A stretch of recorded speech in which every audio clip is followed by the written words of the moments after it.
We start by looking at the second hurricane for 2018, which is Hurricane Chris. But Dominican Republic is still recovering from the effects of Beryl, which was a tropical storm, but still dumping lots of rainfall across the Dominican Republic. In fact, over 240 millimeters of rainfall recorded there, and that was basically almost double what they expect normally for the month of July for the Dominican Republic.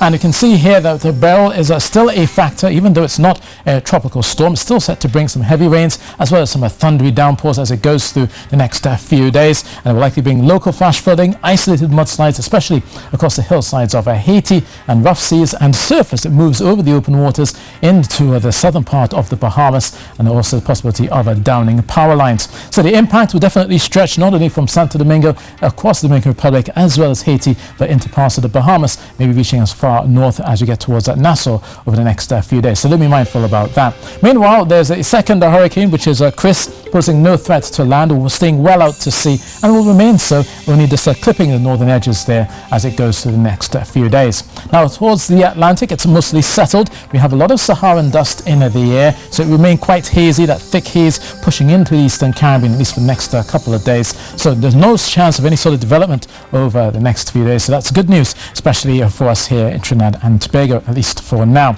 But there will be that Saharan dust accompanying you through your morning, especially across eastern areas of Tobago. There may be a bit of a breeze as well, but that breeze will not clear that dust. That dust remains well out to the Atlantic and will continue coming across the island as they go through the afternoon. But it won't stop some of those showers, so however, popping up as you go through the middle of your day. Now for Trinidad as well, we'll be seeing just a couple of brief showers during the nighttime.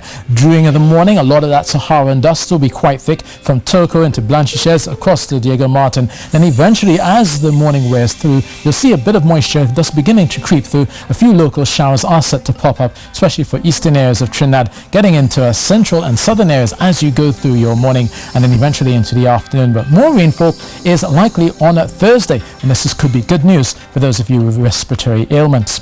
Temperature-wise, looking at highs of 32 degrees Celsius in Trinidad, 31 in Tobago, so still feel quite warm under some of that cloudiness later on in the afternoon. As I said, on the Thursday, we could be seeing the arrival of not only trough, but also the intertropical convergence zone, so that'll definitely add a lot more moisture, longer spells of rain. Some heavy showers are expected for Tobago through Friday, and a possibility of some of those turning heavy with some gusty winds as well for Trinidad. So that will be your mindful watching for this as you go through Thursday and Friday, especially for those of you in Trinidad.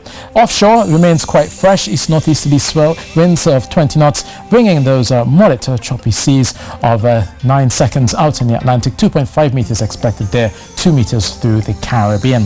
Now, talking about the Caribbean, obviously they've been focusing on Beryl, and Beryl continues to be the issue here, causing 240 millimeters across in Santo Domingo. As I said, that's more than what they get for the month of July. We could be seeing some of that spreading out towards Haiti as well. But the track for Beryl is set to take it around the southeastern parts of Bahamas, then eventually remaining out to sea as it goes through the next few days. It does have the potential to develop as it goes over some warmer waters and also some low wind shear there. So that's something that they'll be watching for, possibility of it re-intensifying over the next few days.